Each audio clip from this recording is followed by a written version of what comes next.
Nous avons sur ce plateau le visionnaire du ministère des Saints-Anges, le pasteur Félix Kaninga Tulongo, que nous saluons. Bonsoir, pasteur Félix. Salut. Pasteur Félix, comme nous venons de les signifier, vous êtes visionnaire du ministère des Saints-Anges. C'est par rapport à votre vocation et votre métier en tant que pasteur. Il y a quelque chose que nous voulons avoir d'éclaircissement auprès de vous. Dans la Bible, Romains 6, 23, il est écrit « Le salaire du péché, c'est la mort. Mais les dons gratuits de Dieu, c'est la vie éternelle en Jésus-Christ. » Et toujours dans le même livre de Romains, chapitre 8, verset 1, il est écrit « Il n'y a donc pas de condamnation pour tous ceux qui sont en Christ. » Comment vous décortiquez, vous analysez ces deux passages, toujours dans le même livre, écrit par la même personne qui est apôtre Paul? Pas de condamnation pour tous ceux qui sont en Christ. Le salaire du péché, c'est la mort. Comment vous analysez ces deux versets bibliques? Merci beaucoup, messieurs les journalistes. Là, c'est une très très bonne question et j'ai toujours dit que si une question est biblique, la réponse doit être aussi biblique. Okay. Donc, pour ce qui est de la réponse ou des explications, les éclaircissements sur la lettre de Paul aux Romains, au chapitre 6, le verset 23, là où il dit que, en effet, le salaire du péché, c'est la mort, mais le don gratuit de Dieu, c'est la vie éternelle en Jésus-Christ, notre Seigneur. Alors, nous devons d'abord connaître ce que c'est un salaire et savoir ce que c'est un péché. Parce que le pentecôtisme a détourné les gens, beaucoup de gens, de la Bible pour l'humanisme, pour ce que l'homme a injecté dans la parole de Dieu, comme il est écrit qu'au commencement était la parole. Alors le ministère des Saints-Anges, c'est pour ramener les gens à la parole du commencement. Alors, le salaire, c'est quoi? Le salaire, c'est une récompense. Le salaire, c'est une rémunération.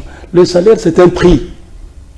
Alors, le péché a un prix. Le péché a un prix. C'est la mort. C'est bien dit là-bas. Okay. Mais je vais d'abord décortiquer, apporter une grande lumière sur ce que c'est le péché, que beaucoup ne connaissent pas, des soi-disant serviteurs de Dieu, des soi-disant chrétiens. Ils prennent quelque chose de semblable pour le péché. Mais au commencement, il n'en était pas ainsi. Au commencement, le péché, c'était l'incrédulité. Au commencement, le péché, c'était le rejet de la parole. Au commencement, le péché, c'était le fait d'avoir connu la vérité et ne pas s'y conformer. C'était cela le péché. Or, le péché aujourd'hui, c'est boire, c'est saouler, fumer, c'est disputer, l'impudicité, c'est taper dessus. Et quand sais-je? Vous voyez qu'avec ça, même Jésus lui-même serait condamné. Mais parce qu'au-delà de tout ce que vous avez énuméré, la liste là, mais si on voit le boire, l'adultère et toutes sortes là de ce que vous avez énuméré, c'est résume seulement le péché, c'est la transgression de la loi. C'est la désobéissance à la parole de Dieu. Écoutez, suivez ce que moi j'ai dit. C'est à moi que vous posez la question, ne me donnez pas de réponse. Prenez mes réponses à moi. Ok, je vous suis. Donc le péché, au commencement, Jésus avait dit au commencement, il n'en était pas ici. Donc au commencement était la parole. Okay. Donc tout était divin. Donc c'était l'application spirituelle de la chose. Mais maintenant, vous avez plusieurs applications. Dieu, il est esprit, il n'a qu'une seule application, c'est l'application spirituelle. Alors le péché, sous son application spirituelle, c'est le rejet de la parole. C'est l'annulation de la parole. C'est l'incrédulité. Connaître la vérité et ne pas s'y conformer. C'est ça le péché. Alors, ce que vous appelez le péché là, ce sont les attributs du péché. c'est le fruit sur l'arbre péché. Même si vous enlevez tous les fruits là, le péché demeurera. Donc, Dieu ne vous condamne pas pour toutes ces choses-là. Mais Dieu vous condamne pour avoir rejeté sa parole. Dieu vous condamne pour ne pas se conformer à sa parole. Mais c'est pourquoi, parce que nous voulons pourquoi cette nuance-là, la condamnation à cause du péché, et on est sauvé? Non. Laissez-moi d'abord répondre à votre question. Ok. Voilà. Donc, ne prenez pas les attributs du péché pour le péché. Les attributs du péché sont le dérivé du péché. Donc, vous pouvez enlever les dérivés, mais la chose va rester là. Donc, il n'y a qu'un seul péché. Voilà où je voulais en arriver. Okay. Il n'y a qu'un seul péché, c'est l'incrédulité. L'incrédulité, qu'est-ce? C'est connaître la vérité et ne pas s'y conformer. C'est Adam qui a introduit les péchés. Adam n'avait pas insulté sa femme. Adam n'avait pas bu, il ne s'était pas saoulé non plus. Adam ne s'était pas querellé avec sa femme. Ils avaient tout simplement rejeté la parole. Ils ne s'étaient pas conformés à la parole de Dieu quand Satan est venu les tromper. Donc, il n'y a qu'un seul péché, c'est l'incrédulité. C'est ça le péché que l'on doit réprimander, quelle que soit la forme qu'elle prendra. L'incrédulité. L'incrédulité. Et Adam et Ève ne connaissaient pas ce péché de l'incrédulité. Pourquoi? Parce que Dieu ne leur avait pas révélé cela. C'est pourquoi Satan les avait trompés. Mais eux en étaient innocents. Donc, dans la première dispensation, c'était une dispensation de l'innocence. Le salaire du péché, c'est la mort. Je vais maintenant apporter la lumière sur la mort. La mort et le péché, c'est-à-dire le rejet de cela, c'est une seule et même chose. Le péché et la mort sont pareils. Loin du péché, loin de la mort. Dans le péché, dans la mort. Donc l'incrédulité sur le péché impardonnable. Qu'est-ce? Je me répète, connaître la vérité et refuser de s'y conformer. Maintenant, quant au don gratuit de Dieu, qui est la vie éternelle, je répondrai par une question. Pourquoi le Saint-Esprit a-t-il été donné? C'est pour pallier à ce péché de l'incrédulité. C'est le Saint-Esprit qui est le don gratuit et la vie éternelle. Donc si vous n'avez pas le Saint-Esprit, Dieu ne vous pardonnera jamais et vous êtes d'office condamné. Soit disant chrétien ou pas chrétien, le problème ici c'est d'avoir le Saint-Esprit. Et vous voyez que dans nos églises aujourd'hui, on ne parle même pas du Saint-Esprit. On ne parle que de la guérison. On ne parle que de l'argent. On ne parle que de la prospérité. Mais tout ça aussi, c'est les fruits du Saint-Esprit. Quand le Saint-Esprit est dans l'homme et dans son serviteur et dans les enfants de Dieu, il y a des actions qui accompagnent le Saint-Esprit, entre autres les fruits du Saint-Esprit, les dons de Dieu. Exactement comme les péchés. La libéralité. Exactement comme les péchés. Écoutez, si vous avez besoin d'un avocat, vous devez avoir un avocatier. Si vous n'avez pas un avocatier, ne cherchez même pas l'avocat. Je ne sais pas moi si vous me saisissez. Oui, je comprends. Donc, allons droit au but, pointons la chose telle qu'elle. Moi, je parle comme un aveugle. Quand un aveugle vous dit quelque chose, c'est que c'est vrai, c'est ça. Donc, le Saint-Esprit, la promesse qui a été donnée, c'est celle du Saint-Esprit. Ce n'est pas une certaine promesse de la prospérité, de guérison, de ceci ou de cela. Pierre s'est tenu du haut de l'estrade à Jérusalem. Il a dit ceci. Lui qui avait connu Jésus-Christ comme fils du charpentier et de Marie. Lui qui avait évolué avec la révélation pour reconnaître Jésus comme le Fils de Dieu très haut. Vous voyez comment il avançait. Et finalement, je suis trilogue, je suis typologue. Finalement, la troisième révélation, il a dit que toute la maison d'Israël, Acte chapitre 2, le verset 30, à partir du verset 36, jusque-là, il a dit que toute la maison d'Israël sache que Dieu a fait avec certitude chez Jésus, Seigneur et Christ. Repentez-vous de toute autre révélation, de tout ce que vous saviez de lui, comme étant fils du charpentier, comme étant fils de Marie, comme étant fils de Dieu très haut, mais ici, dans la dernière étape, sur la terre, il était Dieu. Vous voyez que c'est la confirmation d'Ésaïe 9, chapitre 6, que le fils, une vierge concevra, il donnera naissance à un fils, ce fils-là, il sera Dieu Tout-Puissant, Père éternel. Voilà pourquoi les apôtres, nous les appelons Père. Ils ont tiré la vie éternelle de Jésus. Alors, j'en reviens maintenant au Saint-Esprit.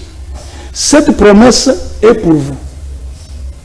Soyez baptisés au nom de Jésus-Christ pour l'obtention du don, qui est le Saint-Esprit.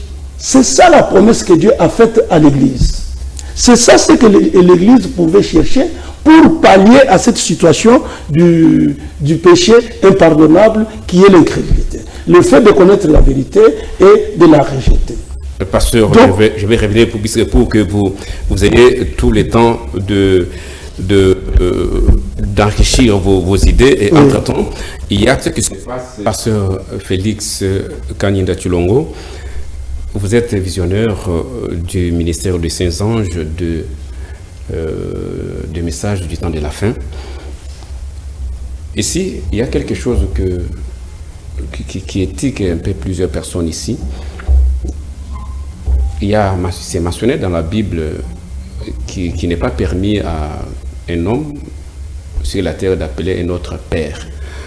Pourquoi cette précision-là? Mais entre-temps, nous avons une rédévabilité vis-à-vis de nos encadrés spirituels, nos pères spirituels. Nous les appelons pères spirituels. Nous ne voyons pas en quoi nous péchons, quoique il y a quelque chose qui essaie un peu de nous étiqueter. Pourquoi on dit qu'il ne faut pas appeler certaines personnes sur la terre père?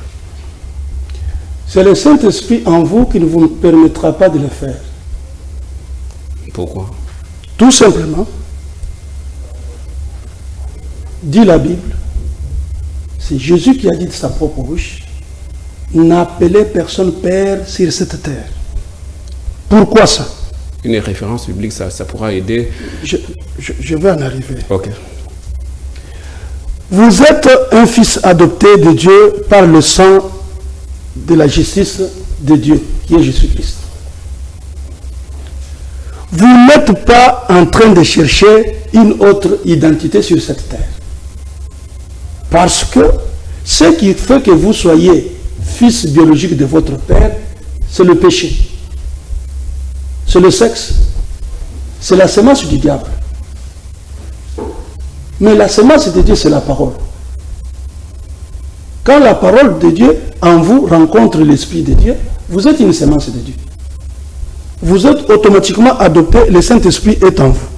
Alors, si vous avez le Saint-Esprit, votre incrédulité, votre péché est remis à Satan. C'est supprimé. C'est éliminé. C'est effacé. Et c'est le sang de Dieu qui fait ça en vous. Dès lors, vous ne pouvez pas avoir deux pères à la fois. Vous ne pouvez, Jésus n'avait pas deux pères. Et dans ces cas, quand Marie est allée lui dire que moi et mon père, vos frères, vos sœurs, nous sommes en train de vous chercher, il l'a intercepté pour dire femme,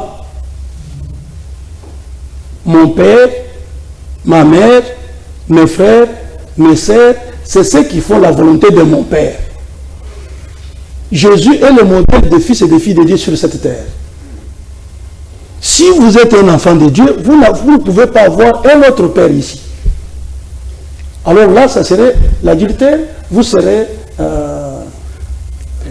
un enfant bâtard. Mais quel langage faudrait-il utiliser quand nous sommes devant nos encadrés spirituels? Il faut les appeler comment? Quand vous avez le Saint-Esprit, vous devez changer le langage, vous devez parler comme Jésus. Vous devez tout faire comme Jésus. Vous devez avoir même les sentiments. Vous devez avoir les sentiments qui étaient en Christ. Donc, je voudrais dire ceci. Votre péché étant supprimé, c'est que vous êtes né de nouveau. La nouvelle naissance, c'est quand l'esprit et la parole se rencontrent à vous. Or, la naissance naturelle, c'est le sexe de l'homme et de la femme. Vous voyez? Là, vous n'êtes pas un enfant de Dieu. Mais quand vous acceptez Jésus dans votre vie, automatiquement, le sang animal ou le sang humain qui était en vous ne peuvent pas agir à ce moment-là. C'est le sang de Dieu qui parle. Et le sang de Dieu, c'est pour les fils et les filles de Dieu. C'est l'œuvre salvatrice de la croix. Quand vous recevez l'évangile de la croix, vous devez naître de nouveau. Et vous n'allez pas vous limiter là-bas, il faut avoir le remplissage du Saint-Esprit. Alors, vous êtes adopté de Dieu. Alors, si vous voulez adopter un enfant, vous allez à la justice. Vous devez oublier vos parents d'avant pour ne garder qu'un seul parent qui vous a adopté. Ok. Toutes choses anciennes sont passées. Et toutes choses sont devenues tout à fait. Tout à fait. J'aimerais ajouter quelque chose. Parce que nous sommes causés par le temps. Si vous pouvez peut-être... Nous allons chercher d'autres occasions pour que vous essayez un peu d'éclaircir les enfants de Dieu sur ce que la Bible peut-être nous donne comme un langage peut-être qui semble un peu être difficile. Mais pour terminer aujourd'hui, il y a quelque chose peut-être qui complique. Là, nous revenons aux frères messagers, au message du temps de la fin. Il y a quelque chose dans Malachie 4 où on parle d'Élie le prophète. Oui. Mais c'est que tout le monde sache que le frère de message du Branham, du prophète Branham, parle d'Élie comme Branham. C'est connu de tout le monde. Mais vous aussi, en tant que pasteur de message du temps de la fin, comment vous voyez Malachie 4 où on parle de prophète qui va venir, c'est lui, Élie? Je ne suis pas seulement un pasteur, parce qu'un pasteur, c'est juste un Éphésiens 4, il se limite tout simplement à la parole de la prophétie. Par sur quoi je suis un ange dans le ministère des saints anges. Le rôle, la mission des anges, c'est d'attester la vérité. Rien que la vérité. Et ici, je ne vais dire que rien que la vérité. Je ne veux pas dire ce que les frères disent de William Marion Branham. Mais je vais dire ce que Dieu a dit de William Marion Branham. Ok? Vous avez parole. Donc, Élie de Malachie 4, vous devez d'abord savoir que, retournez d'abord dans la Bible. Il y a eu Élie le Tishbish, un homme sans origine, un homme sans parents. Il était comme ça. Mais un homme avec un personnage dramatique. Un homme très remarquable dans la Bible de par la puissance qu'il avait. C'était un homme de bois. Il aimait la justice de Dieu, il haïssait l'injustice des hommes. Alors, Élie, c'était un prophète ardent qui était contre toute idolâtrie. Il combattait les faux prophètes, il combattait les fausses doctrines, les credos, les dogmes et les ismes païens. Il voulait bien séparer le vrai du faux, la lumière et les ténèbres, le loup et l'agneau, la brebis et le bouc. Vous voyez un peu quel genre de personne il était. Et quand vous remarquez, la vie de William Marion Branham correspond tout à fait à la vie terrestre de Élie le Tishbite. C'est pourquoi Dieu avait beaucoup aimé l'esprit qui était en Élie le Tishbite, qui l'a fait redescendre ce même esprit à Élisée, et d'Élisée à Jean-Baptiste, et quatrièmement à William Marion Branham pour sortir une église d'une église, pour sortir l'église épouse de l'église pentecôtiste. Vous voyez un peu? C'est-à-dire, vous confirmez, si on vous suit, vous confirmez que... Je confirme. Malachie 4